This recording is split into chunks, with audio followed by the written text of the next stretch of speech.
Perkenalkan, nama saya Julius Sulisterlase, NIM 1904012242. Di sini saya akan mempresentasikan laporan kerja praktek dengan judul Sistem Informasi Keuangan Berbasis Web pada CV Makmur Jaya Sentosa. Nah, sebelumnya CV Makmur Jaya Sentosa ini merupakan perusahaan yang bergerak di bidang industri kelapa sawit yang berada di Kabupaten Kampar, Riau. Segala aktivitas kegiatan operasional di sini dimonitor dari kantor pusat. Banyaknya administrasi keuangan yang dikelola pada CV Makmur Jaya Sentosa harus dapat eh, cepat diakses oleh kantor pusat sehingga kegiatan operasional dapat berjalan dengan lancar. Nah, berdasarkan latar belakang tersebut, maka saya mengidentifikasi masalah ada beberapa, yaitu belum adanya sistem keuangan berbasis website yang digunakan untuk menyampaikan informasi keuangan, kemudian pendataan informasi yang hanya bersifat offline, dan pembuatan laporan keuangan tidak tersedia setiap saat. Nah, di sini saya juga memiliki batasan, yaitu sistem yang dibuat hanya untuk menyampaikan informasi keuangan, kemudian tidak membahas tentang kepegawaian, karena kepegawaian di sini dibahas oleh kantor pusat perusahaan. Kemudian sistem informasi keuangan ini menggunakan pembahasan pemrograman PHP dan database MySQL. Nah, di sini saya merangkum tahapan pengerjaan kerja praktek dengan penerapan model SDLC atau System Development Life Cycle. Dalam pengembangan sistem informasi keuangan ini menggunakan metode prototyping.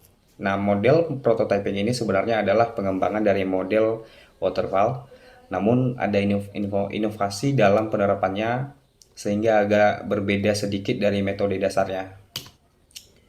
Metode ini memiliki beberapa tahapan.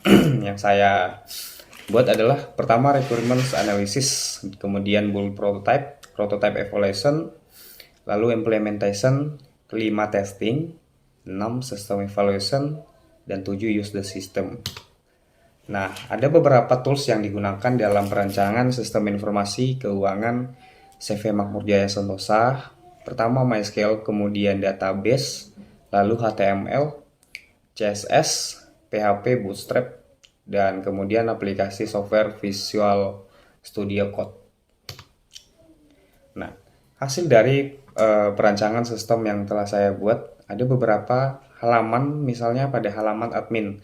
Ini ada beberapa menu yang tersedia, yaitu data kategori, data user, data pemasukan, pengeluaran, kemudian laporan pemasukan dan laporan pengeluaran. Kemudian ada halaman pimpinan. Halaman pimpinan ini terdapat dua kategori, yaitu laporan pemasukan dan laporan pengeluaran. Maksudnya di sini adalah halaman pimpinan ini hanya dapat mengakses bagian laporan pemasukan keuangan dan juga pengeluaran. Sedangkan admin dapat mengakses keseluruhan data.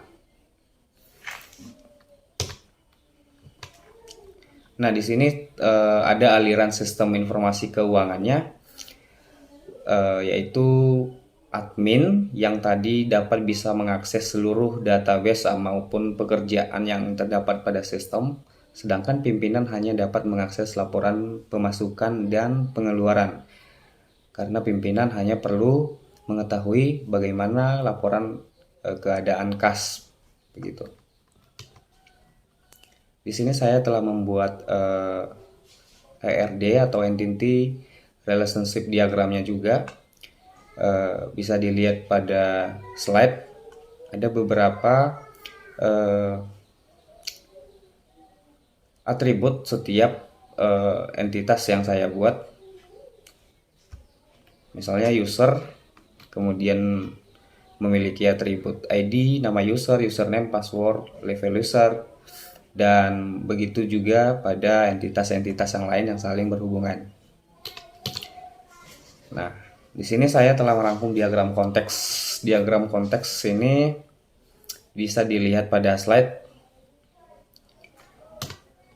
Lalu perancangan DFD atau data flow diagram level 1. Kemudian level 2 di sini admin menginput user, maksudnya di sini dapat menginput user yaitu dapat menambahkan pimpinan maupun user-user yang lain. Nah, data user tersebut tersimpan di database, kemudian admin bisa mengedit ataupun menghapus user tersebut. Nah, di sini juga admin dapat menginput kategori, misalnya kategori pada laporan keuangan tadi. Di sini admin bisa menginput, menambahkan, mengedit maupun menghapus kategori tersebut. Nah, di sini data flow diagram level 2 proses 4. Admin bisa menginput pemasukan, mengedit pemasukan dan menghapus pemasukan daripada informasi keuangan. Nah, pada DFD level 2 proses 5, admin bisa menginput, mengedit dan menghapus data pengeluaran pada informasi keuangan perusahaan. Lalu pada level 2 proses 6, admin bisa memilih laporan, melihat maupun menutup laporan tersebut jika sudah sesuai. Nah, lalu pada perancangan antarmuka di sini bisa dilihat pada slide desain form loginnya seperti ini. Kemudian desain tampilan menu utama. Di sini ada beberapa tadi menu-menunya, yaitu ada beranda, data user, data kategori, pemasukan, data pengeluaran, ada data kendaraan. Di sini saya tidak begitu perlu menggunakan data kendaraan. Kemudian ada laporan pemasukan dan pengeluaran keuangan. Nah, di sini ada desain halaman data kategori dan desain halaman form pemasukan. Maksudnya data kategori ini adalah untuk menginput atau menambahkan data user tadi. Nah, di sini desain halaman form pemasukan, di sini halaman untuk mengisi pemasukan dalam setiap hari ataupun bulanan. Nah, di sini ada desain halaman pengeluaran. Di sini ini digunakan oleh admin dalam mengisi catatan pengeluaran keuangan. Nah, ketika melihat laporan pemasukan, maka tampilannya akan seperti ini. Jadi pemimpin ataupun user yang lain tadi selain admin yang dapat melihat laporan pemasukan, maka yang tampak akan seperti ini. Nah, kemudian pada desain halaman data transaksi pengeluaran, itu tadi pemasukan. Nah, ini form laporan pengeluaran yang dapat dilihat oleh admin maupun user-user yang lain. Nah, ini form login keseluruhan jika ditampilkan pada halaman komputer. Halaman menu utama seperti ini. Kemudian halaman menu kategori. Kemudian halaman menu pemasukan.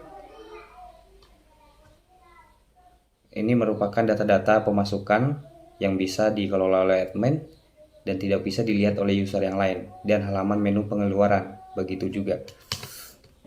Kemudian laporan pemasukan dan halaman menu laporan pengeluaran. Yang di sini bisa difilter laporan keuangan jika ingin dilihat dari bulan ataupun tahun.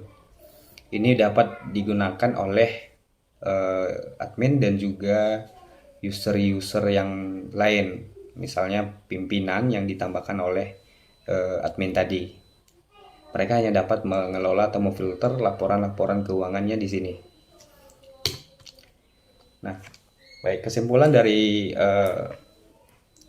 hasil laporan kerja praktek kali ini ada beberapa, yaitu pertama, sistem informasi keuangan yang saya ajukan akan membuat pengolahan data keuangan menjadi lebih mudah diakses. Kedua, sistem informasi keuangan dapat menampilkan laporan data keuangan kapanpun dibutuhkan. Nah, yang ketiga, kantor pusat dapat mengakses data keuangan di kantor cabang Kampar dengan mengakses secara online. Nah, baik, demikian presentasi hasil laporan kerja praktek saya. Kurang lebih semoga dapat dipahami dan saya ucapkan terima kasih.